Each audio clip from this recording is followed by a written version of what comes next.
Vejo meus defeitos, vejo quão distante estou do ideal, quão dessemelhante sou do Pai.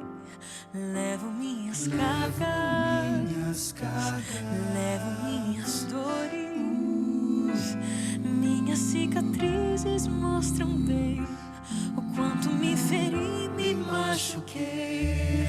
Mas Deus, com seu amor me ergueu, com amor me acolheu e de beijos me cobriu. Porque o que Deus vê em mim é a beleza de Jesus, é a pureza que Ele tem, é a bondade que dele vem. Porque o que Deus vê em mim não é o que de fato sou, mas é o que a cruz provou, que posso ser naquele que me comprou.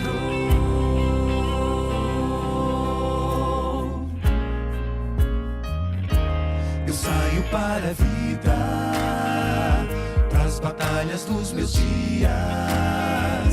E o desafio é ser como ele foi, só depender de Deus e ver o amor.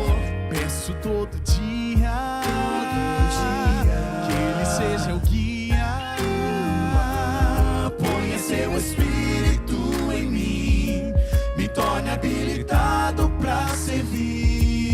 E Deus, com seu amor me envolveu, sua graça me envolveu e de beijos me cobriu.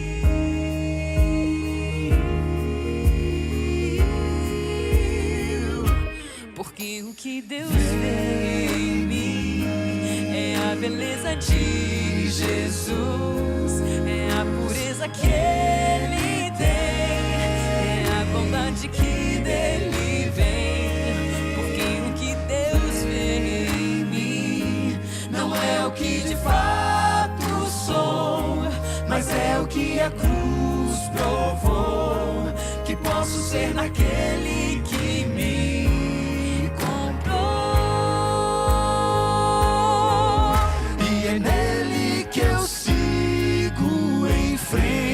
e pensando nele eu escolho a vida. O caminho largo já não me seduz, vou andando no caminho estreito, esse é meu jeito e ele vai comigo. Sim, ele vai comigo. Porque o que Deus vê em mim é a beleza de Jesus, é a pureza que Ele tem, é a bondade que dele vem. Porque o que Deus vê em mim não é o que de fato sou, mas é o que a cruz provou, que posso ser naquele que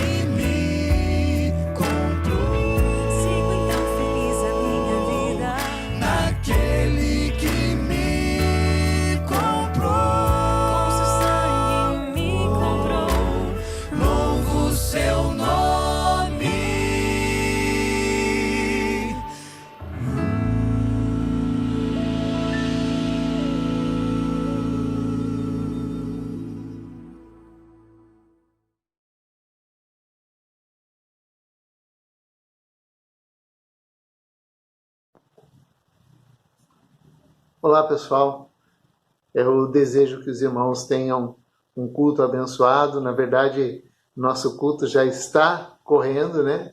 Mas o nosso desejo é que Deus continue falando. Eu gostaria de compartilhar com você rapidamente um texto que está em Esdras, capítulo 7, versículos de 1 a 10. Antes da leitura do texto, eu queria lembrar que Esdras registra a história pós-exílio. Ou seja, logo depois de 2 Crônicas, nós vemos ali que o povo foi exilado, levado para a Babilônia, e ali ele ficou 70 anos. Então Esdras registra justamente o retorno do povo de Deus para Jerusalém. E esse retorno se deu porque Ciro, o rei da Pérsia, que já havia dominado Babilônia, ele determinou, Deus colocou no coração dele, o texto registra isso lá no capítulo 1, Deus colocou no coração dele de reconstruir o templo de Jerusalém. Então Ciro faz com que o povo de Deus retorne da Babilônia, e não somente faz com que ele retorne para Jerusalém, faz com que o povo de Deus reconstrua o templo que fora derrubado, que fora danificado pelos inimigos. Tanto Esdras quanto Neemias retratam uma restauração. Esdras mostra a restauração do templo, a restauração do culto, a restauração do ensino da palavra de Deus. Já Neemias mostra a restauração dos muros e também restauração de culto, restauração do povo de Deus. É bom lembrar que o povo de Deus sempre carregou uma característica, a característica de falta de persistência, falta de fidelidade. Muitas vezes o povo estava lá em cima, outras vezes cá embaixo, muitas vezes buscando a Deus, outras vezes abandonando Deus, e por isso a restauração se faz necessária a cada instante na vida do povo de Deus. Eu também quero falar um pouquinho de Esdras e da sua qualificação, da sua qualidade.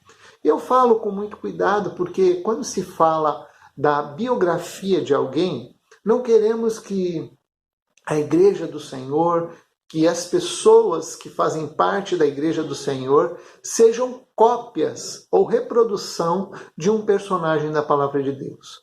Deus nos criou, Deus nos fez com muitas qualidades e com muita criatividade. Portanto, cada um de nós somos muito diferentes uns dos outros. Basta você pensar na igreja mesmo, dentro da igreja, quantas pessoas são diferentes, umas mais sérias, outras mais expansivas, uma mais tímidas, outras mais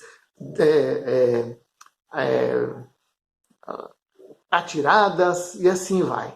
Mas o desejo, meus irmãos, não é reproduzir Esdras, fazer novos Esdras. Não, nosso desejo é que Deus use as qualidades que Ele tem para nos mostrar, para nos dar algumas lições. Se, por exemplo, você imaginar, se eu pedir para você trazer à sua mente a imagem de um peixe, ou então a imagem de um pássaro, certamente cada um de vocês terão uma imagem diferente da outra, porque Deus é um Deus criativo e Ele cria as coisas com diversidade.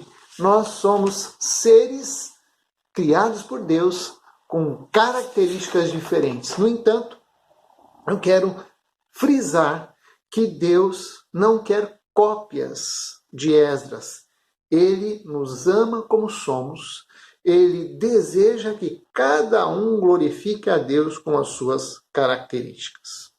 Então, leiamos aqui o texto. Esdras, capítulo 7, versículos de 1 a 10, nos diz assim: Alguns anos depois, quando Artaxerxes, rei da Pérsia, um homem chamado Esdras, foi da Babilônia para Jerusalém. Ele era descendente de Arão, o grande sacerdote. Esdras, e aí então o texto vai mostrar a descendência de Esdras em relação a Arão, que era o sacerdote nomeado por Deus. A linhagem de Arão deveria ser então de sacerdotes. E aí ele comprova, o autor do texto aqui, comprova a linhagem de Esdras, que era assim. Esdras era filho de Seraías, neto de Azarias e bisnetos de Euquias. E os seus outros antepassados eram Salum, Zadok, Aiutube, não é YouTube, tá? É Aitube, Amariá, Azarias, Medeaizote, Zeraías, Uzi, Buque, Abizua, Finéias, Eleazar, que era filho de Arão, o grande sacerdote. Esdras era mestre da lei e conhecia muito bem a lei de Moisés, dada pelo Senhor, o Deus de Israel. Ele foi falar com o rei Artaxerxes, e este lhe deu tudo o que pediu, porque o Senhor abençoava Esdras. Assim, Esdras foi da Babilônia para Jerusalém, com um grupo de israelitas, entre os quais haviam sacerdotes, levitas e músicos, guardas e servidores do templo. Isso foi no 7º ano do reinado de Artaxerxes.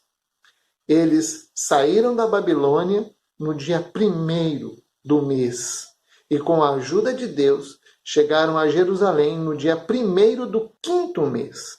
Esdras havia dedicado a sua vida a estudar e a praticar a lei do Senhor e a ensinar os seus mandamentos ao povo de Israel. Portanto, Esdras, como já disse aqui, era descendente direto ou descendente de Arão. Portanto, era um sacerdote, um sumo sacerdote. No entanto, as qualificações de Esdras não se resumem a esta. As mais importantes estão, por exemplo, descritas no versículo 6. Versículo 6 diz que Esdras era mestre da lei e conhecia muito bem a lei de Moisés, dada pelo Senhor Deus, o Deus de Israel.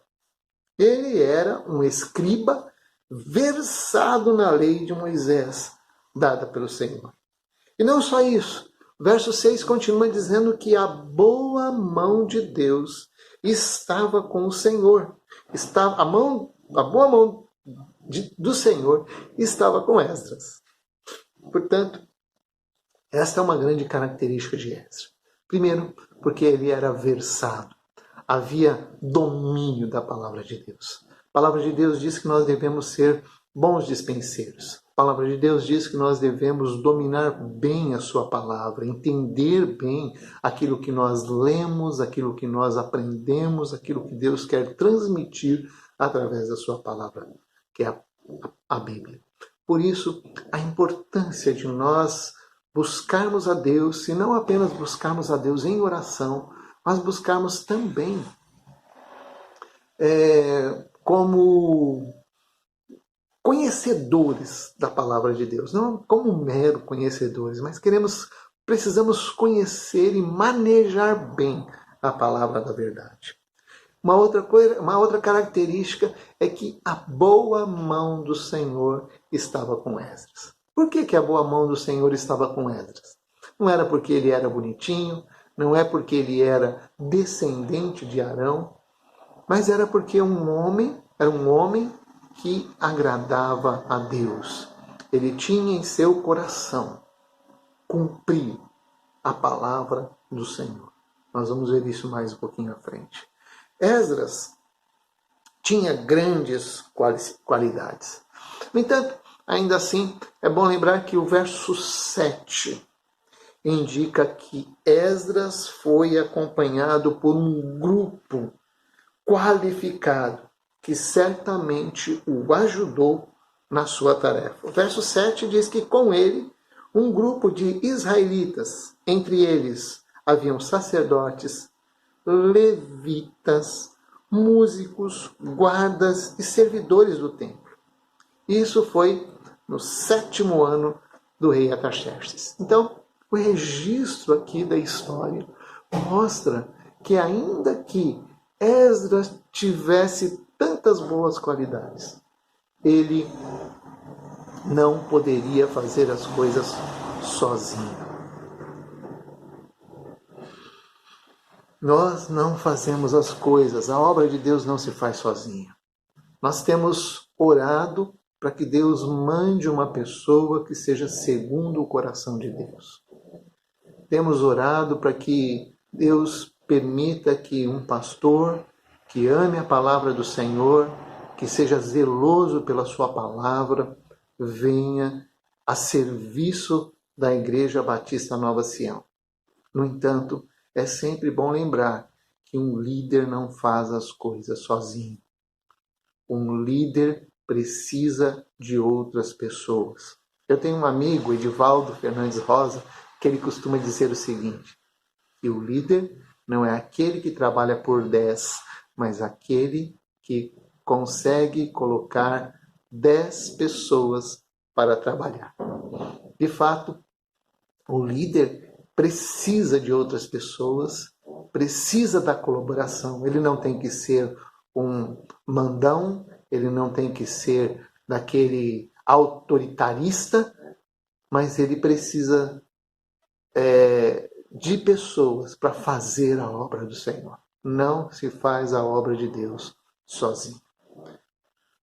texto continua dizendo no versículo 10, e esse para mim um dos versículos mais importantes, porque indica o coração, a tendência de Esdras, que diz assim: Esdras havia dedicado a sua vida a estudar e a praticar a lei do Senhor e a ensinar todos os seus mandamentos ao povo de Israel. Como disse, Deus não quer cópias de Esdras, mas aqui nós temos algumas lições que podem nos ajudar como igreja, como povo de Deus. Primeiro, diz o texto que Esdras dedicou a sua vida para estudar a palavra de Deus. Esdras tinha o coração focado e aplicado à palavra de Deus. Meus irmãos, eu sei que isso é uma coisa, às vezes eu me sinto muito repetitivo ao falar ao povo de Deus sobre a importância da palavra de Deus. Eu fiz um estudo do Salmo 119 e nós, então, gastamos muito tempo falando, foram cerca de 27 mensagens falando sobre o Salmo 119. E nesse Salmo, a grande ênfase é o estudo, é o conhecimento da lei do Senhor. É a lei do Senhor entrando no nosso coração, encharcando a nossa mente e nos fazendo agir e tomar decisões pautados na palavra de Deus. E Esdras tinha o seu coração pautado pela palavra do Senhor, porque ele dedicou a sua vida para estudar a palavra de Deus. Você, meu irmão, minha irmã, não precisa se tornar um pastor, um missionário, um grande doutor da lei. Não é isso que Deus quer de nós. Mas Deus quer que nós conhecemos a sua palavra através da meditação, através do contato diário com ela. Josué capítulo 1, versículo 8, se não me falha a memória, diz que nós devemos ter o cuidado de fazer tudo quanto na palavra de Deus está escrito. E nela devemos meditar dia e noite, para não nos desviarmos, nem para a direita e nem para a esquerda. Então, meu irmão, minha irmã, eu exorto a você valorizar a palavra que você tem na sua estante.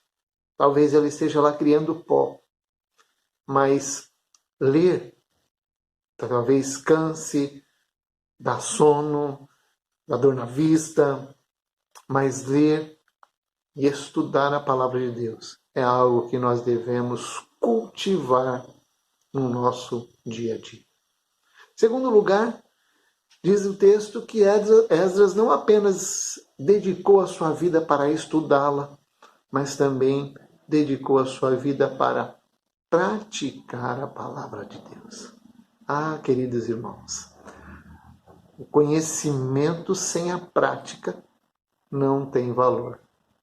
Como é importante que nós pratiquemos aquilo que aprendemos.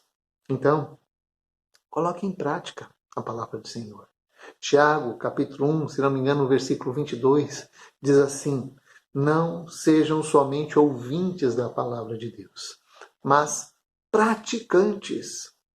Então, quando eu pratico, eu me torno aquele discípulo que construiu a casa numa parte firme, que é a rocha, que é Cristo.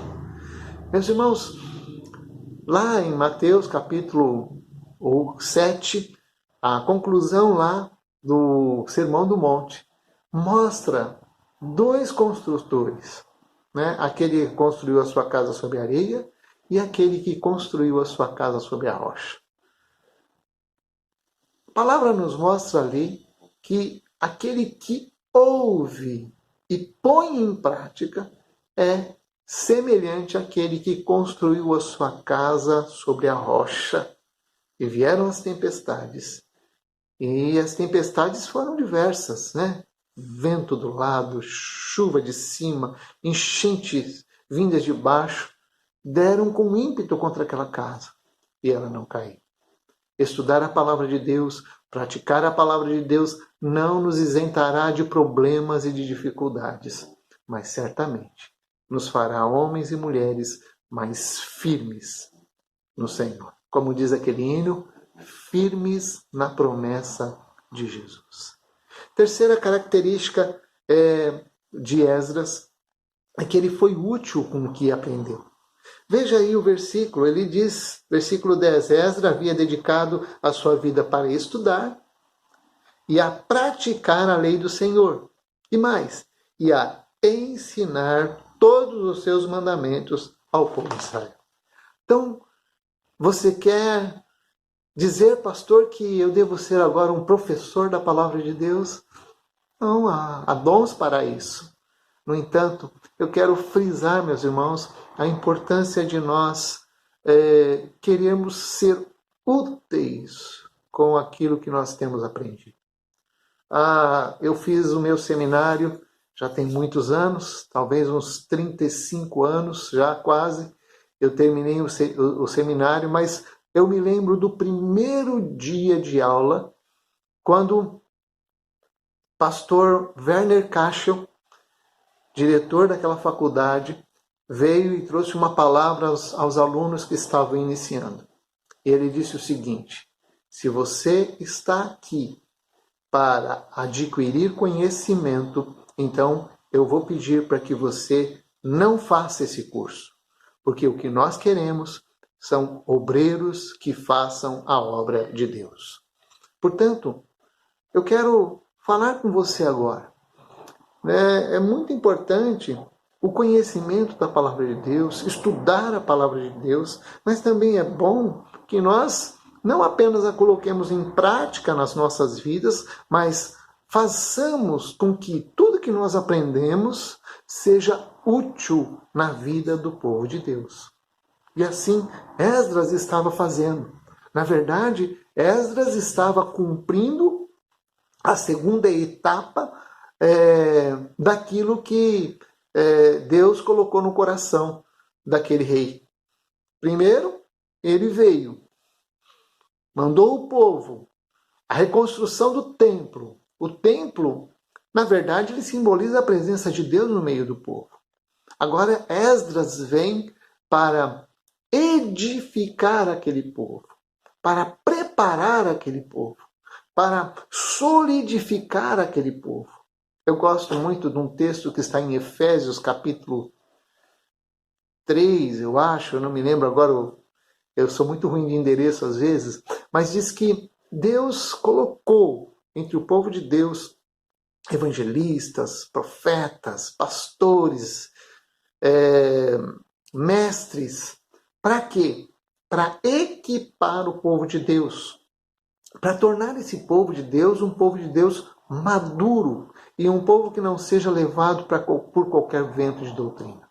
Portanto, como é importante você tornar aquilo que Deus tem te ensinado, aquilo que Deus tem te convocado, tornar ele útil na vida da igreja. Mas, infelizmente, o que nós encontramos?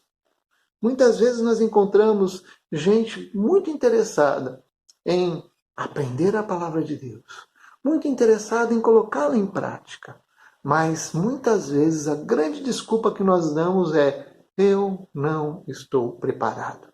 Eu não estou preparado. Eu preciso me preparar mais. E assim nós nos preparamos e nunca colocamos em prática aquilo que o Senhor tem nos ensinado. Veja, nós não somos e não devemos fazer as coisas de qualquer jeito, mas também não devemos ficar empurrando com a barriga e adiando sempre aquilo que o Senhor tem para nós. Deus usa pessoas capacitadas, mas também usa pessoas disponíveis. Então, à medida em que nós nos dispomos a fazer a obra do Senhor, à medida que nós vamos fazendo a obra do Senhor, ele também vai aperfeiçoando o nosso aprendizado. O aprendizado e a experiência, ela também vem com a prática daquilo que aprendemos.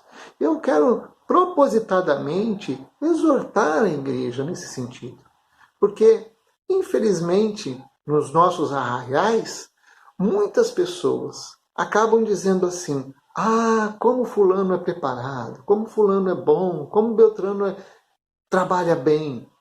Aí você pergunta: então vamos lá ajudar. Aí ele diz: não, eu ainda não estou preparado. Meu irmão, minha irmã, paremos com as desculpas de não estou preparado e nos disponibilizemos a fazer a obra do Senhor. Não relaxadamente, mas com aquilo que o Senhor já tem nos equipado. E a partir daí,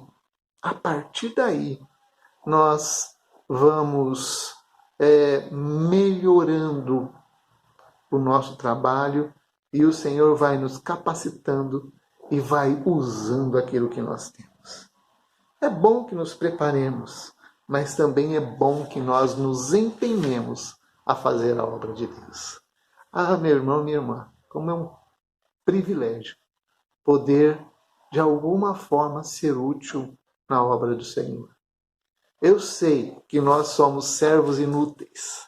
Sim, somos. A palavra de Deus nos mostra isso. Deus não precisa de nós para falar. Deus não precisa de nós para mostrar aquilo que Ele quer. Deus não precisa de nós para convencer o pecador, mas Ele nos usa. Então, disponha-se a usar. Disponha-se a ser usado pelo Senhor, a ser uma bênção aonde você foi plantado. E onde você está plantado hoje é aí, na igreja local. A igreja local é a expressão do reino de Deus. Então, em nome de Jesus, que nós arregacemos as mangas e façamos aquilo que precisa ser feito. Deixe o Senhor usar a sua vida. Deixe o Senhor usar o seu conhecimento. Coloque em prática aquilo que você tem aprendido e continue aprendendo e praticando aquilo que você aprendeu. Vamos orar? Senhor, eu te agradeço pela vida da Igreja Batista Nova Sião. Te agradeço porque o Senhor plantou a igreja, não naquele lugar, mas o Senhor plantou a igreja nas pessoas que estão ali, naquele redor e a outros lugares. E ali, Senhor, tem sido de alguma forma uma agência do Teu reino. Pai, nós te pedimos que o Senhor nos dê a oportunidade de voltarmos em breve, de estarmos cultuando ao Senhor sem nenhum medo e sem nenhum problema com vírus ou qualquer outra doença. Pedimos que esta doença seja banida do nosso meio, seja por uma ação milagrosa do Senhor, da qual nós não podemos explicar, ou mesmo por uma ação tua na vida de cientistas e médicos. Te pedimos que o Senhor ajude para que esta doença bata em retirada. Senhor, eu quero te pedir que o Senhor fortaleça a tua igreja, que o Senhor nos ajude a sermos úteis na tua obra. Ajuda-nos, Senhor. Sabemos que o Senhor nos criou com tanta diversidade, com tantas diferenças uns dos outros, mas é exatamente cada um de nós, inseridos no teu corpo, que o Senhor quer nos fazer úteis, uns na vida dos outros, úteis na sociedade onde estamos plantados. Deus usa esta igreja. Pedimos que o Senhor venha preparar, que o Senhor venha abrir os nossos olhos, que o Senhor faça chegarmos à pessoa que o Senhor tem para a igreja, Senhor, para liderar a igreja. Te pedimos que seja um homem que ame a tua palavra, que seja um homem que te sirva de coração, que tenha o desejo, Senhor, de expandir o evangelho de Jesus e de que este lugar, Senhor, bairro onde a igreja está inserida, a partir daquele bairro, a igreja possa alcançar não somente ele, mas a cidade também de Cubatão. Que seja, Senhor, alvo inicial desta igreja, Senhor. Nós te pedimos que o Senhor abençoe o teu povo, que se chama pelo teu nome, Senhor. Nós oramos e bendizemos o teu nome, em nome de Jesus. Amém. Deus abençoe os irmãos e até uma próxima oportunidade.